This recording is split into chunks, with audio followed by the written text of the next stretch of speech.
Spring is here, and with that comes the time for pruning.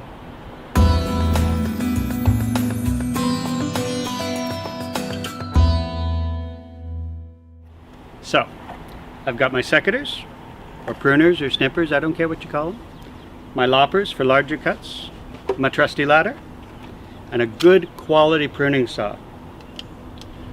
The first thing you're going to do is the 3Ds, the dead, diseased, and damaged wood. And then you're going to look for interfering wood that's rubbing up against each other, because that's going to open up the tree for disease, and also wood that's interfering with buildings and the neighbor and the dog and so on. And then you're going to prune for aesthetics to make the tree look good. This cut here is a good cut. See how the growth, the scar tissue is all the way around? It's nice and even.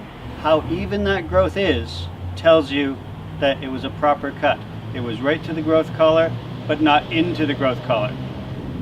So on this branch here, the growth collar is right there, just like the knuckle on your hand. Don't be alarmed. It's right there. All the hormones to heal that wound are right there. Perfect. Weak wood that's growing down, we can remove that right back to our growth collar. This is where we get to go crazy. We get to remove all of the dead, diseased, and damaged and interfering wood that's going the wrong way. Now, you don't want to actually remove more than 1/3 of the wood, the dynamic wood, the wood that's doing something for the tree.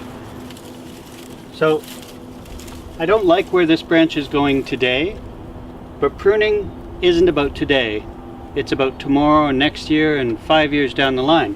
So if I take off this branch, I'm going to end up with a big open space here. So instead I'm going to follow the branch down, and I'm going to take it back to a growth point. It's going to look a little funny now, but I'm going to take it back to here so that this grows out this way. And that way I'll have a little bit of a veil over the window. So I'm thinking long term about how I do these things. See, that's a great example of interfering wood. See how it's rubbing up against itself there? For now, I'm just going to cut it back to here, and then I'll touch up that cut later on. Now this is an elder, so it's actually got pretty soft wood, but I don't like that cut. I don't like the angle that I got with it.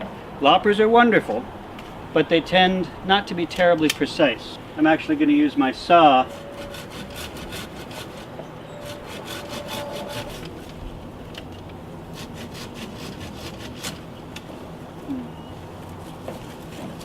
Now this branch, I can take it and I can pull it out here, because that's going to be beautiful. Eventually that's going to grow up over the pathway. I've become a big fan of the pruned arch in the last couple of years.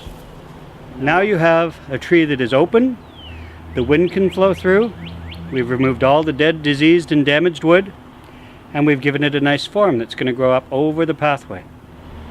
So we're going to remove a larger branch because it's important that you know how to do that. We're going to do something called a drop cut so that we don't have a tear back on the branch and peel away the bark. We're going to come up from underneath, only about 1/3 to half of the way. And then, that's pretty good. We're going to come further up the branch, and we're going to come from the top down. Now, see, it's peeling away. Perfect. See how it did that? Now, imagine what would have happened if that had been done without that drop cut. It would have just kept peeling all the way down. And that's what would have happened back here at the growth collar. That's bad. So, now we line up our cut.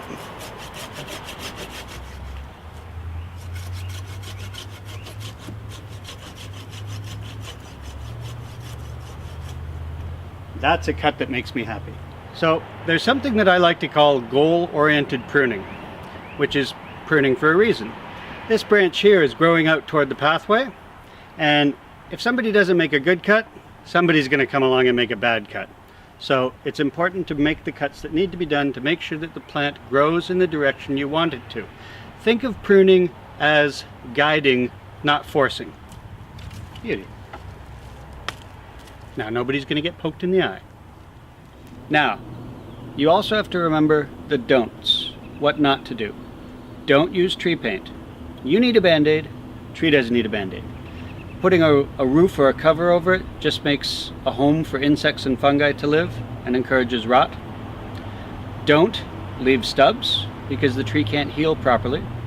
And don't make flush cuts where the cut is right parallel with the rest of the branch, because that takes away the hormones that the tree needs to heal.